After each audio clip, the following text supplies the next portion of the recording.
Друга повість.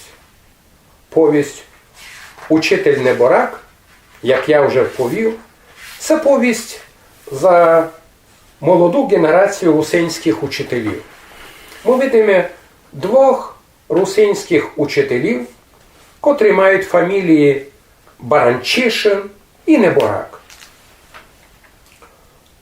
Обоє прийшли скончили уже університет, достали, є професіоналами, вивченими вчителями, скончили свої студії, успішно абсолвували і тепер прийшли на село робити.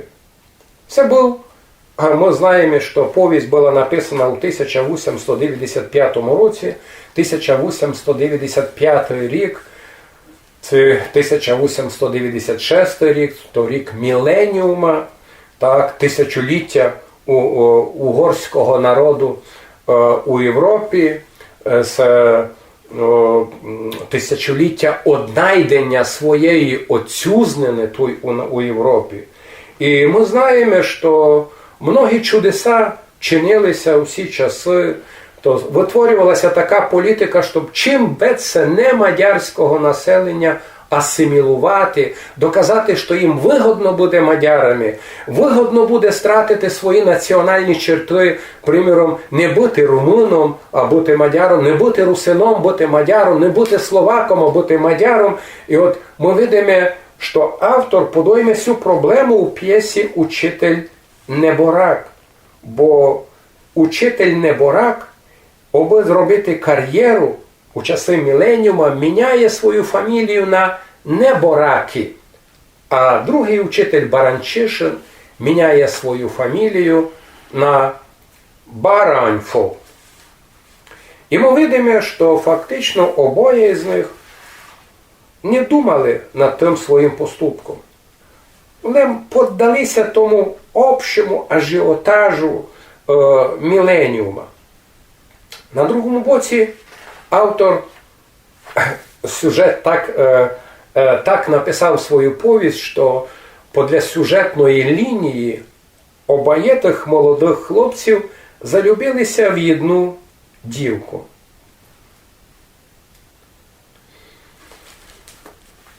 Обоє хотіли б свою будучність пов'язати із нього. Обоє хотіли б, аби вона стала і Баранчишин, і Бараньф, і Небораки, хотіли б, аби вона стала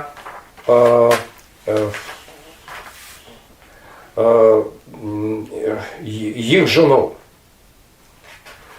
І автор в такому маленько, можна powiedzieć, комічному стилі показує, як кожен із них доказує, що він ліпший.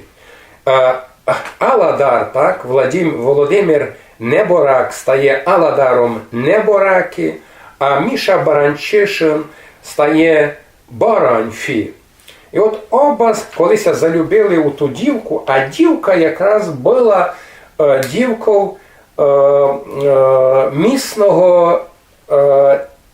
місного дяка, того старенького учителя, який як знав, так учив у селові дітей. І от Оленка, а так було звати молоду дівку, вона вибирає між Небораки і Бараньфі, має вибрати одного із тих двох хлопів собі за мужа, за чоловіка. І от вона віддає перевагу учителю Баранчишину. Між тим, діалоги Баранчишина і Оленки приводять і тому, що Оленка, хоч і молода особа, але вона старається показати, що не є ніч злого в тому, що ти обстанеш своїм народом. Як учитель ти мусиш многоєся старати, бо тобі народ у селові віддає молоду генерацію, тобі діточок віддають. І ти, як учитель, многому можеш навчити свій русинський народ. І впливом тих ідей Оленки Баранчишин фактично міняється. Він міняє назад, вертає собі фамілію Баранчишин, він уже не Баранфі, а Михайло Баранчишин, а учитель Небораки, Оладар Небораки, доста тяжко приймає ту ситуацію, коли Оленка йому відказує. Там було за що фактично відказати. Він готовий убити тих молодих людей. Далі автор показує таку доста чи не детективну історію. Аж на кінцеві ми бачимо, як швидко то скончиться якимось таким хеппі-ендом, коли і Оленка, і Баранчишин допомагають Володимиру Небораку вийти з того положення. Він теж стає чесним русинським учителем на селі. І автор гіби показує, яким має бути наш русинський учитель. І наші вчителі на селові продовжують діло наших будителів. Вони учать наших діточок, вони вкладають їм добрі інформації, вони учать їх в народнім язикові, і учитель на селі стає поборником русинської народу, русинського язика і русинської фактично ідеї. Ну, так, в якійсь мірі автор скончив всю повість в духові соціальної утопії, бо автор показав, як молоді вчителі, а то був якраз час Верховинської акції, коли наші люди жили по Верховині досить тяжко. І автор описує, що може один учитель, простий сільський учитель. Він навчив людей, молодих дітей навчив бізнесові.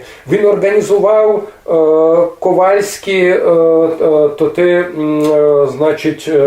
мануфактури. Він добився того, щоб у селі Корчмар був місний наш челядник, а не прийшлий з Галичини жит.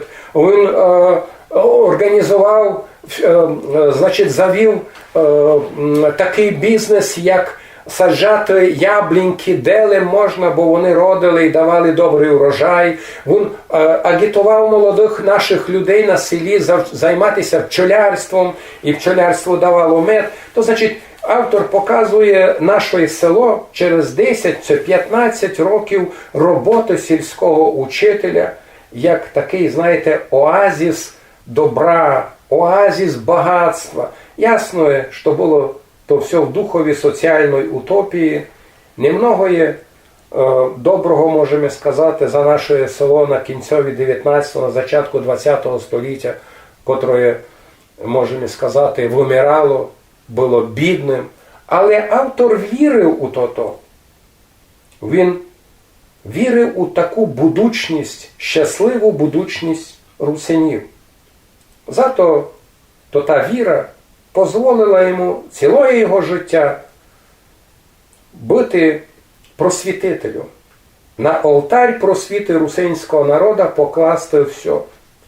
Ми бачимо, що автор тих повістей Євгеній Фенцик був і добрий пастир, і добрий учитель, і фактично вшиткое, що він увидів в селі, вшиткое, що йому боліло, що було на душі, вшиткое то він описав у своїх повістях. От такого приблизно є книжка Євгенія Фенцика «Твори», котра видана не так давно нами.